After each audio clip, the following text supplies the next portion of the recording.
শাহরুখ খানের ছোট ছেলে আব্রাহাম এখন লাইমলাইটের বাইরে, লেখাপড়ায় মনোযোগী। ছোট থেকেই বি টাউনের সকলের আদরের শাহরুখ খানের ছোট ছেলে আব্রাহাম খান। অনেকেই তাকে আদর করে ডাকেন মিনি শাহরুখ। তবে এখন আলোচনার কেন্দ্রবিন্দুতে থাকলেও লাইমলাইট থেকে অনেকটাই দূরে আছেন এই স্টার কিড। বর্তমানে মুম্বাইয়ের ধীরুভাই আম্বানি ইন্টারন্যাশনাল স্কুলে পড়াশোনা করছে আব্রাহাম। ওই স্কুলের মাসিক ফি প্রায় 1,70,000 রুপি। বছরে শুধু স্কুল খরচই পড়ে প্রায় 25 লক্ষ রুপিতে।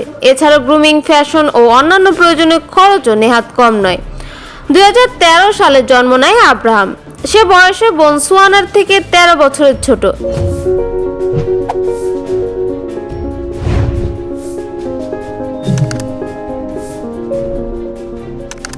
এবং পরিবারের সবচেয়ে কনিষ্ঠ সদস্য।